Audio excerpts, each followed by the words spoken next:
In this video, we discuss 5 areas where retirees spend 80% of their funds and how to reduce the costs in these areas. Coming up next on Holy Schmidt. Holy Schmidt! On average, retirees spend 80% of their funds in 5 distinct areas of their life. What's really interesting, though, is when you look at these 5 areas, it's reasonably simple to reduce the costs in most, if not all of these, without reducing the consumption or the enjoyment of the person in retirement. In fact, sometimes all it takes is a bit of awareness and the cost is gone forever and the retiree doesn't know the difference. That's not always the case, of course, but in this video, it will be the case because we're going to talk about things that are simple and easy to execute, painless in many ways. So next we're going to go through these 5 areas and I'm going to go through step by step how to cut the costs in these areas, and we're going to do it very, very quickly. And just to be super clear, I'm not going to ask you to reuse your coffee grounds, buy your clothes at the thrift shop, or walk 10 miles to the grocery store. Like I said, we like things easy on this channel, so we're going to work smarter, not harder, and we're going to free up a lot of money along the way. The data we use in this video comes from the Bureau of Labor Statistics Consumer Expenditure Survey from September of 2022, so it's quite current. The BLS data shows that the average retirement household spends $4,345 per month, and 81% of the spending comes from these 5 areas.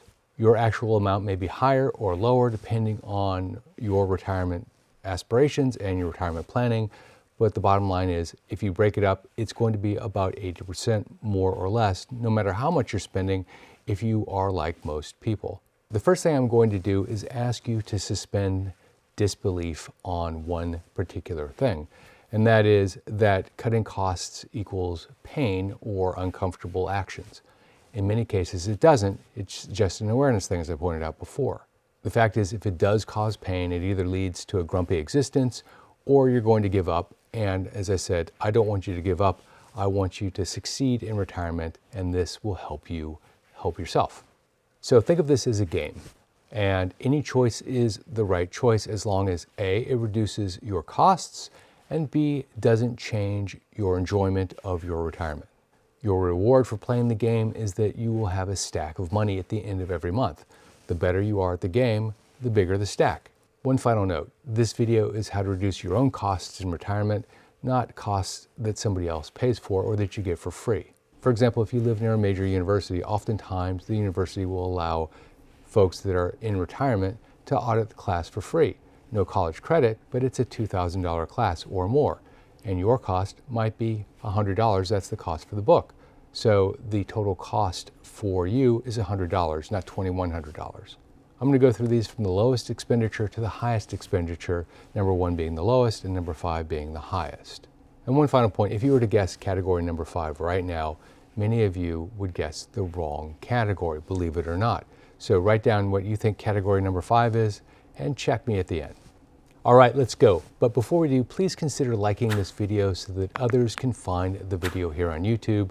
YouTube uses the number of likes in its algorithm to put a video up in the search results, and I want to help as many people as possible. In return, here's a mini clip of my assistant Miles working hard on the script for this video. The first category is entertainment. The Bureau of Labor Statistics says that the average household spends 6% of their income on entertainment every month. That's $240, $240.75 actually. Many activities are free or drastically reduced to retirees in retirement. That's the way the society has arranged things. Think about the university example that I gave just a few minutes ago. There are literally hundreds and hundreds of businesses that do this because it doesn't cost them anything. There are also areas that you can arrange yourself, like Sunday dinners with the family, switching houses from Sunday to Sunday, game night, or tennis at the local municipal tennis courts, for example. Although this isn't a big dollar area, the impact can be a big percentage of that smaller dollar amount if you just put a little forethought into what you're going to do next.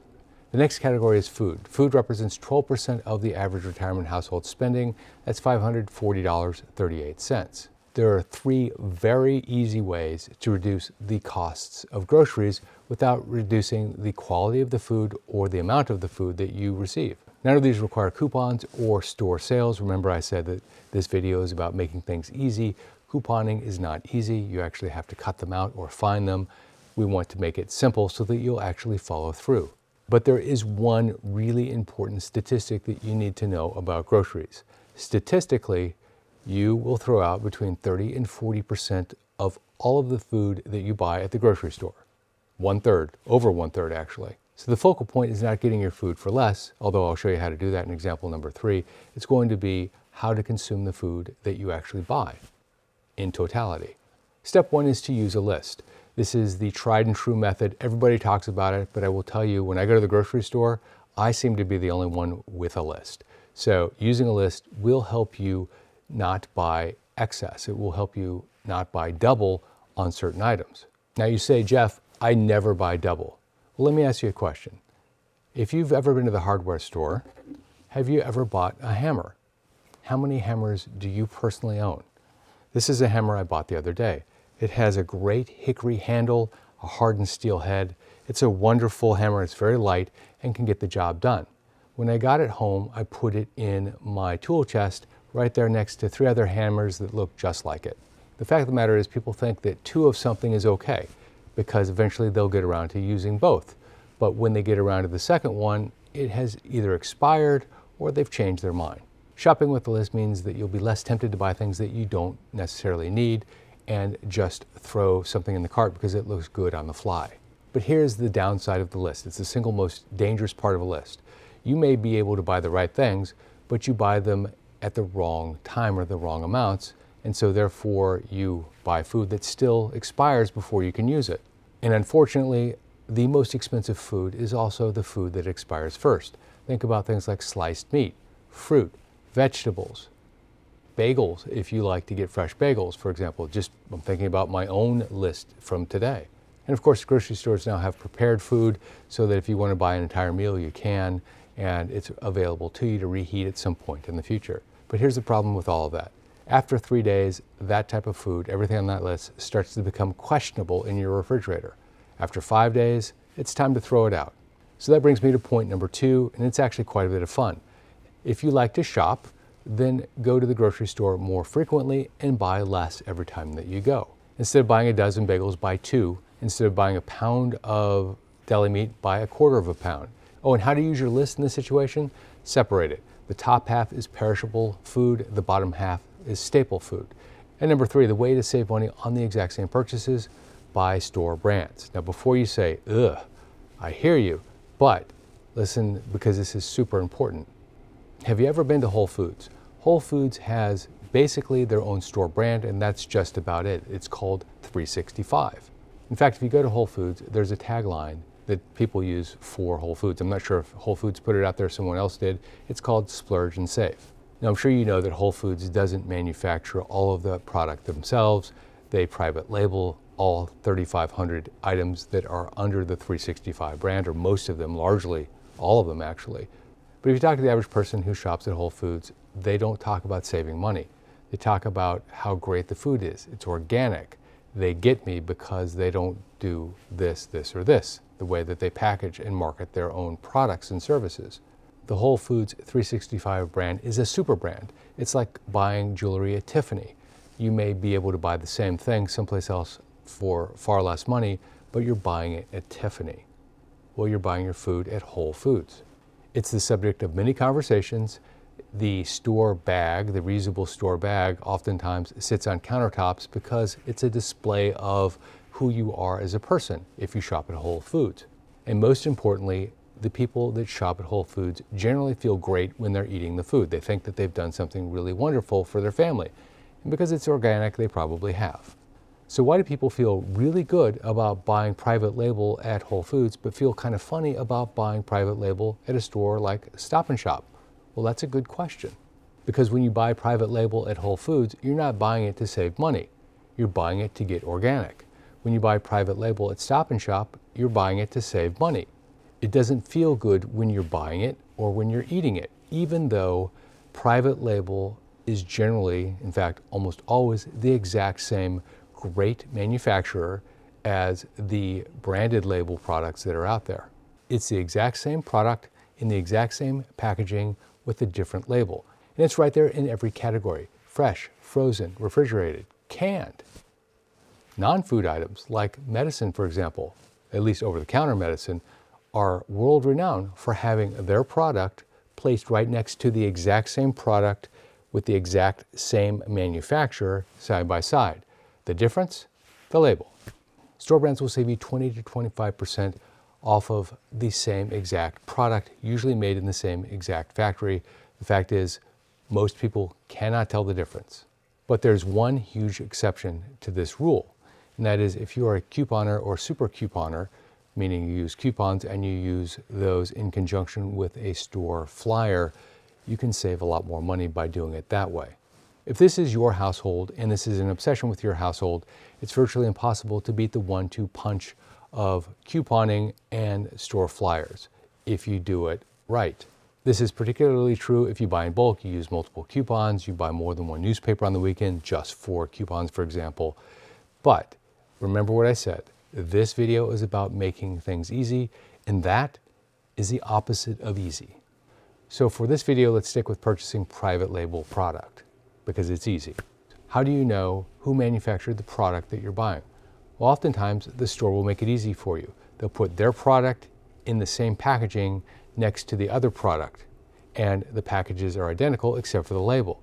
It would be very hard for a store to have the same exact shape, size, and let's say plastic content of one package compared to another without actually having it come off the same line.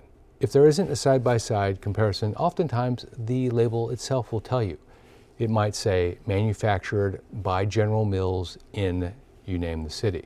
And for those of you who are like me, if you want to geek out about this stuff, there's a website called the Private Label Manufacturers Association. I'll put a link to the website in the description below so that you have it. There's a lot of really, really good information that you can go deep into if you really want to.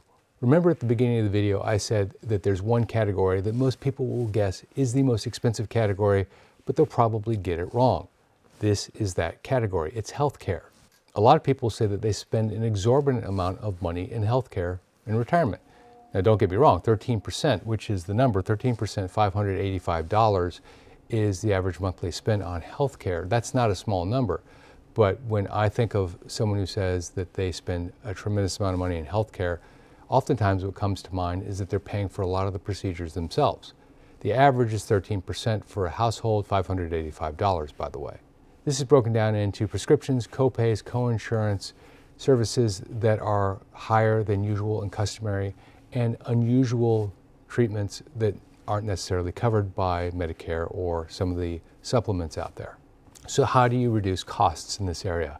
Well, the very first thing to do, and this is super intuitive, but yet so many people are penny wise and pound foolish in this area, buy the Medicare supplement or the insurance if you're not ready for Medicare yet that actually fits your needs. Don't buy a high deductible plan if you know you're going to have a lot of claims.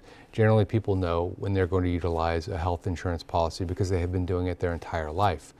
Other people, it sneaks up on them. But if you're worried about having claims not covered, bring the cost of your deductible down and also choose a plan that has co-pays instead of co-insurance. These are generally HMO type of plans or PPO type of plans. Some plans cover foreign travel emergencies, for example. If you travel a lot, that might be something you want to make sure you have on your health insurance plan. The next category is drugs. I would be remiss if I didn't tell you that prescription drugs that are generic cost 20 to 70% less than their branded competitors, and buying them online is far less expensive than buying them through your local pharmacy. Some plans cover prescription drugs. Others give you a big discount if you buy generic versus regular. Just make sure that you know which is which.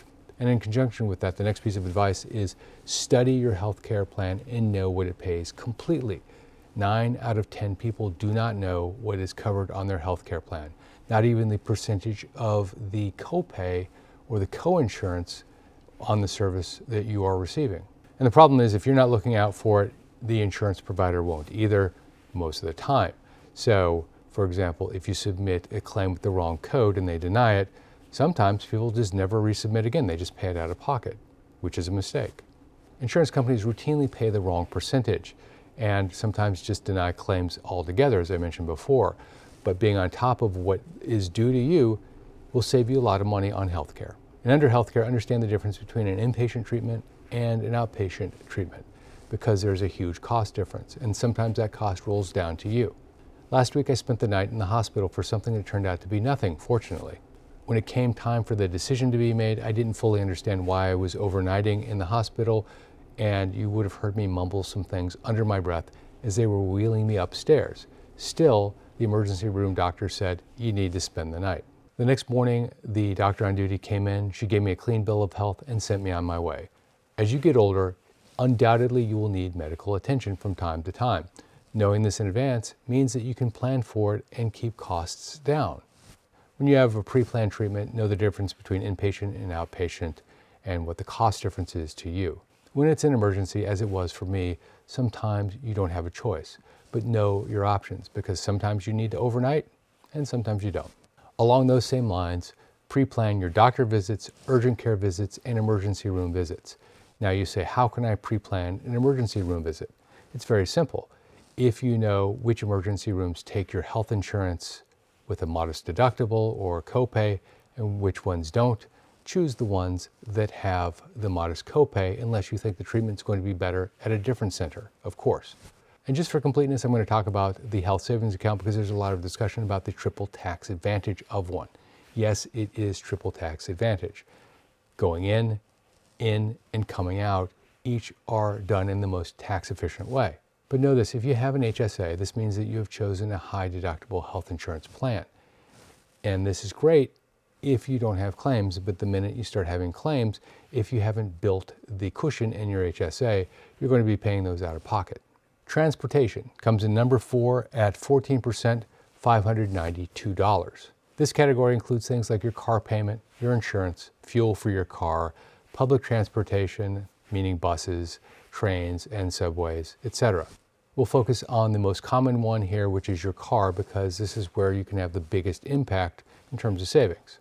The first point to note is that the cost of the fuel for your car can be exorbitant or can be reasonable. Well, in this day and age, probably not reasonable, but the min-max is going to be huge depending on two and only two variables.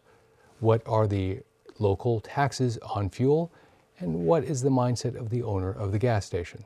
Here are two photos that I took this morning at two different gas stations 10 minutes apart. The difference is massive, and they're both high quality stations. One's a Shell and one's a Mobil. You can see that across all categories from regular all the way to premium fuel, the difference is at least $2, if not more, per gallon. If you have a 16-gallon gas tank and you fill up your car weekly, that's $32 per week, every single week. For me, the time difference is worth it. The two stations are 10 minutes apart, so I always drive to the far station unless I have no choice and I've taken it too far. My tank is almost empty. For those of you that don't know the best prices in your area, because it changes from day to day, hour to hour sometimes, there's a wonderful app called Gas Buddy.